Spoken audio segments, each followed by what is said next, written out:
Assalamualaikum warahmatullahi wabarakatuh. Perkenalkan, kami dari kelompok 4 akan memaparkan materi tentang radikalisme dan ekstremisme.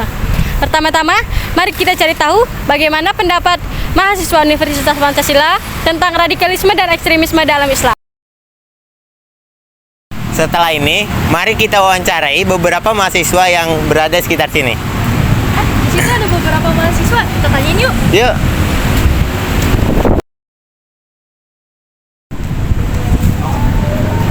Permisi bang, maaf ganggu waktunya ya. Iya bang. Nah, ini kami mau bertanya sebentar, ya boleh minta waktu sebentar ya. Kami ingin nanya tentang seputar radikalisme. Menurut abang-abang sekalian, gimana sih pandangan abang terkait radikalisme itu seperti apa? Menurut abang seperti apa? Menurut saya sih radikalisme itu sikap yang menyimpang ya dari agama dan negara juga. Contohnya seperti LGBT. LGBT itu kan dilarang sama agama kayak sesama jenis gitu, dan dari negara juga udah dihukum yang kayak gitu-gitu karena apa ya, dia dilarang lah pokoknya. Oh, kasih abang. Ya. Menurut pandangan abang seperti apa? Menurut pandangan saya sih radikalisme itu seperti hal yang menyimpang, seperti kayak mabuk-mabukan. Itu kan hal yang dilarang oleh agama, dan juga kan nanti kalau sering-sering melakukan mabuk-mabukan apa bakal bisa mendapatkan dosa-dosa yang besar sih. Iya, gitu. Menurut dia itu aja. Kasih abang. Menurut abang gimana? Kalau menurut saya sih radikalisme itu sekelompok orang yang punya beda pandangan bang. Oh, Dalam hal agama ya, misalnya kayak teroris bang, mereka itu punya cara pandang mereka sendiri. Biasanya lebih ekstrim dari orang lain, dari orang-orang lain. oh iya. Kasih abang ya. Ya. Maaf ini ganggu waktunya ya. Terima kasih. Ya, sama-sama. Jadi itu wawancara terhadap mahasiswa seputar radikalisme. Assalamualaikum warahmatullahi wabarakatuh. Perkenalkan, saya Nafisa Mira Darmawan. Di sini saya ingin mewawancarai dua mahasiswi dari Fakultas Farmasi Universitas Pancasila.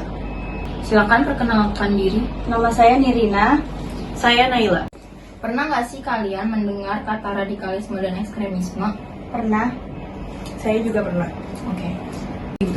Menurut kalian, 1-10 pemahaman kalian tentang radikalisme dan ekstremisme itu berapa? 6/10. 5/10. Menurut kalian, penting nggak sih mempelajari mengenai radikalisme dan ekstremisme? Menurut saya penting karena mempelajari tentang radikalisme dan ekstremisme, kedua hal ini dapat berdampak besar pada agama, kehidupan sosial, politik, dan keamanan masyarakat. Menurut saya juga sangat penting karena kalau kita memahami kedua hal tersebut bisa lebih peka terhadap ancaman yang mungkin muncul serta membangun toleransi dan kerukunan di tengah perbedaan. Selanjutnya, menurut kalian, radikalisme dan ekstremisme itu berbahaya nggak sih bagi masyarakat? Menurut saya iya, karena kedua hal tersebut seringkali melibatkan pandangan atau tindakan yang toleran. Menurut saya juga iya karena seringkali menjadi akar konflik yang dapat memicu kekerasan. Baik, terima kasih atas waktunya. Wassalamualaikum warahmatullahi wabarakatuh. Pernah nggak sih kalian dengar kata radikalisme atau ekstremisme? Kalau aku sih belum. Pernah sekali. Terus dari 1-10 nih, menurut kalian di nomor berapa tingkat pemahaman kalian mengenai ekstremisme ini? Mungkin kalau aku karena belum pernah dengar jadi 3. 4. Terus pertanyaan ketiga, menurut kalian penting nggak sih mempelajari mengenai ekstremisme ini? Penting banget. Penting sih buat tambah-tambah wawasan aja, boleh. Terus yang terakhir, menurut kalian radikalisme dan ekstremisme ini berbahaya nggak sih bagi masyarakat? Kayaknya sih bahaya ya. Harusnya bahaya. Asik. Halo Bang, maaf mengganggu waktunya, boleh berdiri sebentar? Kalau boleh tahu namanya siapa? Lucky Maon dari teknik. Saya dari Sutrisno dari teknik. Jadi ada beberapa pertanyaan. Sebelumnya, Abang pernah dengar kata ekstremisme gak sih? Enggak sih kak, Kalau Abangnya? pernah sih. Jadi menurut Abang ekstremisme itu apa sih? Jadi ekstremisme tuh kayak hal yang melenceng dari agama, kalau menurut saya ya. Makasih, Pak.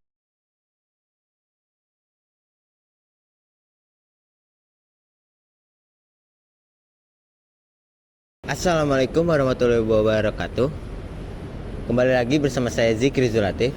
Saya akan menjelaskan lebih detail lagi mengenai radikalisme dan ekstremisme dalam ajaran agama Islam.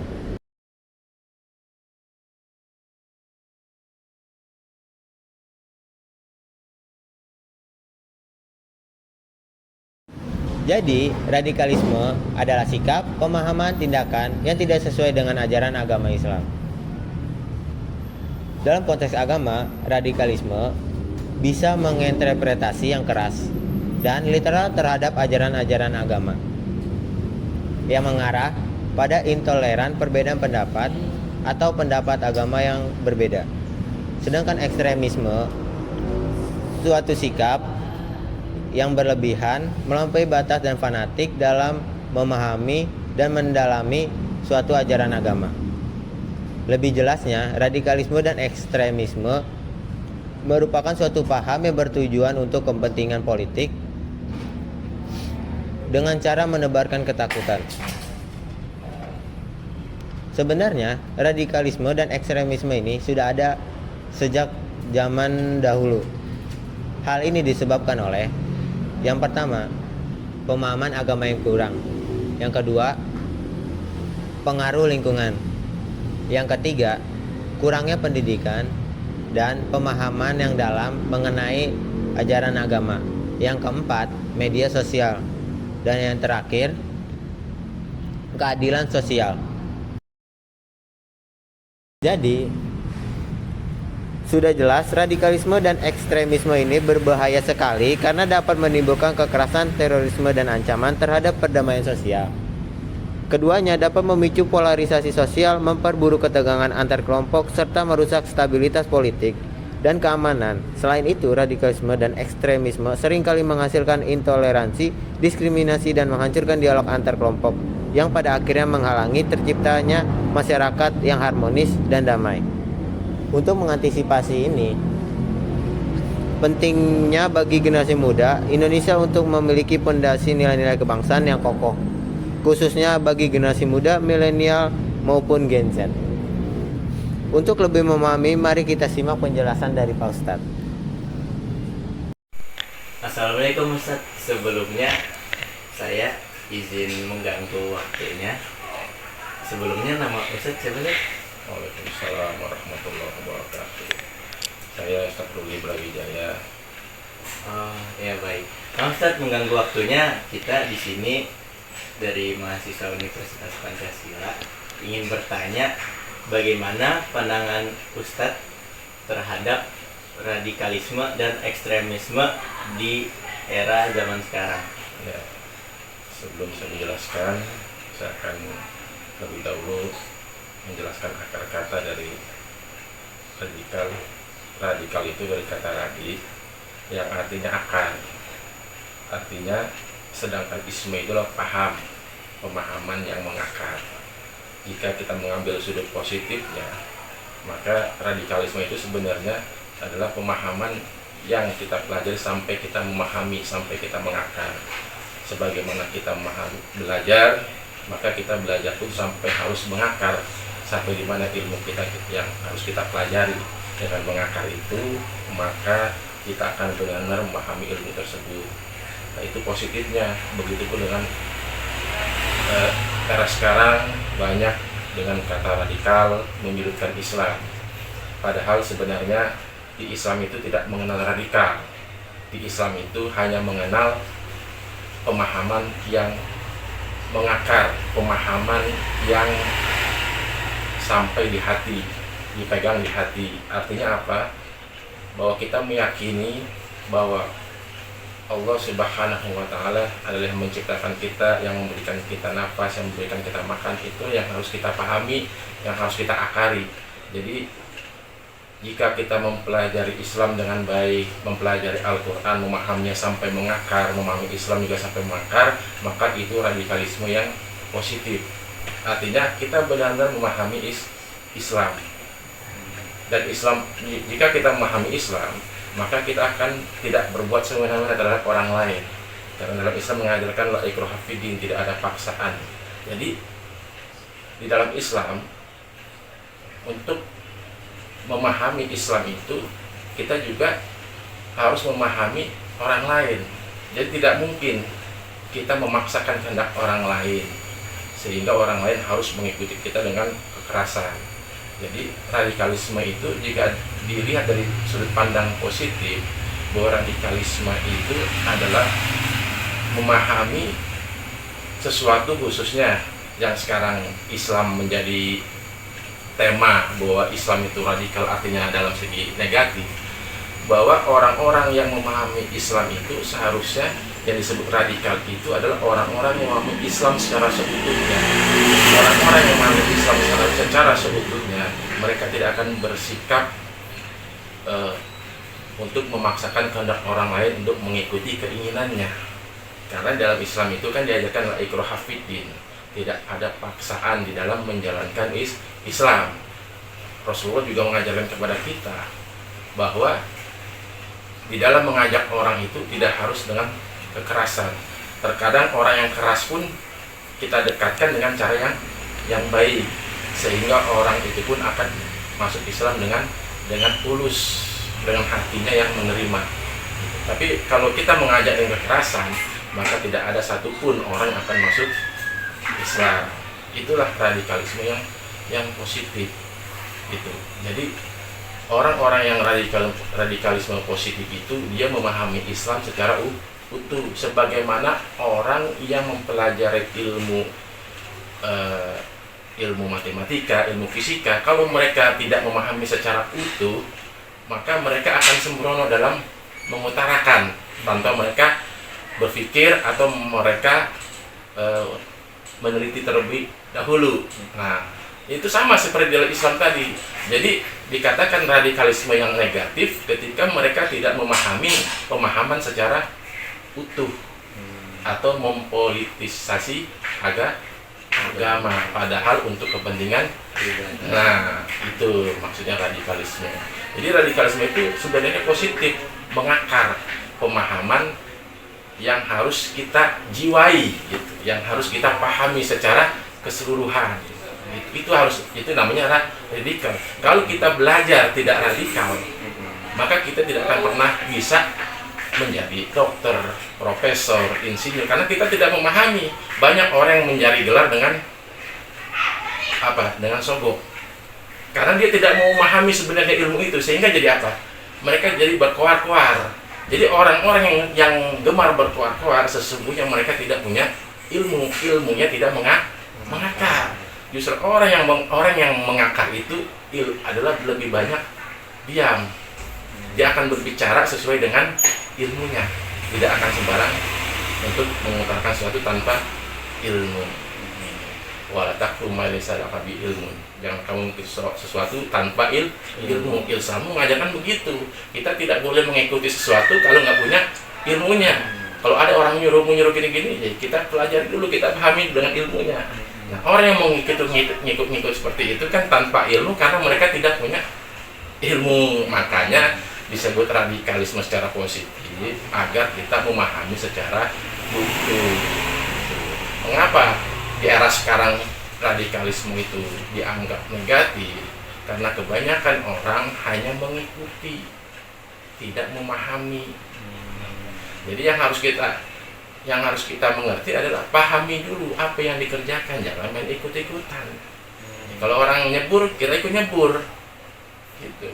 Itu yang disebut radikalisme positif. Ada positifnya, ada negatifnya.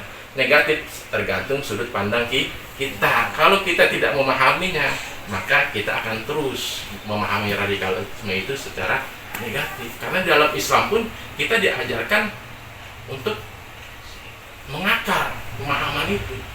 Ini kan innani anallahu la ilaha illa ana fa'budni wa aqimis shalah. Wa aqimis shalah. Jadi sesungguhnya aku adalah Allah, maka sembahlah aku dan dirikanlah sholat. Itu kan yang harus kita yakini, yang harus mengakar bahwa Tuhan kita adalah Allah, dan sembahlah Allah dengan apa? Dengan sholat. Itu yang harus kita akari. Kalau kita tidak mengakar, ya kita akan meninggalkan sholat. Karena kita hanya tahu Allah tapi tidak tahu cara Nah, itu harus mengakar. Yang disebut mengakar itu seperti itu. Terus juga dalam hadis lain dikatakan oleh Rasul, berbuat baik orang sesungguhnya orang beriman itu adalah orang-orang yang berbuat baik terhadap tetangga. Nah, kalau kita berbuat jahat, menghina tetangga, mengusik tetangga, itu dikatakan belum beriman. Belum bagaimana Islam dikatakan radikalisme negatif? Kalau Islam sendiri mengajarkan Tuhannya nggak mungkin kan? Jadi tergantung. Makanya orang yang cerdas itu tidak pernah mengatakan bahwa Islam itu adalah radikalisme negatif. Jadi masalah radikalisme di sini adalah pemahaman secara mengakar, bukan tindakan-tindakan yang menghebohkan atau tindakan-tindakan yang mencelakai atau merugikan orang lain. Makanya kan di dalam Islam juga diajarkan sebaik-baik orang beriman adalah orang yang mampu menahan amarahnya walaupun dia benar. Ya kan? Ya seperti itu. Nah, gimana orang Islam mau bertindak radikal negatif? Kalau disuruh orang marah aja kita disuruh walaupun benar. Ya kan? Karena ada kisah suatu ketika Abu Bakar dimaki-maki, di sampingnya ada Rasulullah. Tapi ya orang Yahudi ini memaki-maki, menghina Abu Bakar. Awalnya Abu Bakar diam, Rasulullah tersenyum. Tetapi ketika Abu Bakar mengembalikan caciannya, membalas makiannya, Rasulullah langsung pergi. Lalu Abu Bakar bertanya, ya Rasulullah, kenapa kau meninggalkan aku? Ketika engkau dicaci maki orang yang Yahudi, kamu diam, sesungguhnya malaikat telah membalasnya. Tapi ketika engkau membalas cacian orang Yahudi itu, maka setan yang menemanimu, maka aku menghindar darimu. Dia pun dicaci juga nggak boleh marah. Itu ajaran Islam. Nah, bagaimana Islam dikatakan radikal yang negatif? Ketika marah saja tidak boleh, harus menahan amarah. Itu makanya radikalisme yang muncul saat ini adalah radikalisme yang muncul yang diwarnai dengan ketidakpemahaman yang Islam secara utuh. Jadi ada orang-orang yang mengendalikan, ada orang-orang yang memanfaatkan kebodohan-kebodohan orang-orang yang tidak memahami secara Islam secara utuh. Nah, ini sangat berbahaya. Makanya harus disebarluaskan ilmu. Makanya dikatakan oleh Allah bahwa orang yang berilmu itu adalah orang yang diangkat derajatnya. Kenapa? Karena dengan ilmu itu dia bisa membedakan mana yang hak dan mana yang batil, mana yang benar dan mana yang salah. Makanya Islam itu nggak boleh bodoh, harus cerdas. Itulah disebut dengan radikalisme. Radikalisme saat ini ada positifnya juga, cuma lebih banyak yang negatif. Karena apa? Karena ketidakpahaman Islam secara utuh. Karena ada dengan begitu banyak orang yang memanfaatkan orang-orang yang seperti itu. Jadi seperti itulah radikalisme yang terjadi saat ini. Itu menjadi tanggung jawab pemerintah saat ini dalam mencerdaskan bangsa. Jangan memelihara kebodohan. Karena bahaya. Kan orang yang memelihara kebodohan dengan sengaja, berarti ada niat politik yang khusus. Agar apa? Ya agar dengan kebodohan itu mereka bisa dibayar. Gitu kan? Tapi kalau yang cerdas nggak bisa dibayar gitu kan. Nah itulah makanya kenapa ada yang dengan menyengaja memelihara orang bodoh, kenapa? Agar bisa ditarik suaranya. Itu dan dikambing hitamkan orang-orang yang menegakkan kebenaran itu. Jadi disebutkan radikalisme. Ini sebenarnya radikalisme negatif ini dikeluarkan oleh orang-orang yang melakukan kecurangan, melakukan kesalahan, tapi mereka tidak mau dituduh, tapi dilemparkan kepada orang-orang yang ingin menegakkan kebenaran. Jadi orang tidak bisa membedakan mana yang benar, mana yang itulah akhir zaman.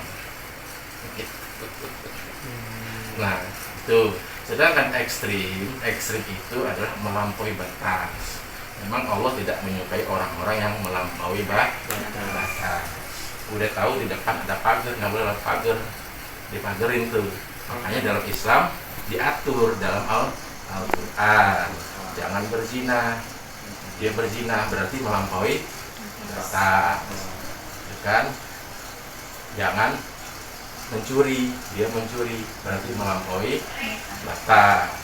Jangan membunuh tanpa hak, tanpa sebab, dia membunuh tanpa sebab yang hak berarti dia melampaui batas. Dia membunuh pun nggak boleh dalam Islam tanpa hak yang benar, tanpa sebab yang benar. Oleh karenanya orang-orang misalnya ada maling, terus kita menghakimi maling itu juga nggak benar. Kenapa? Karena dalam Islam itu diajarkan ada yang berhak untuk menghakiminya, bukan kita.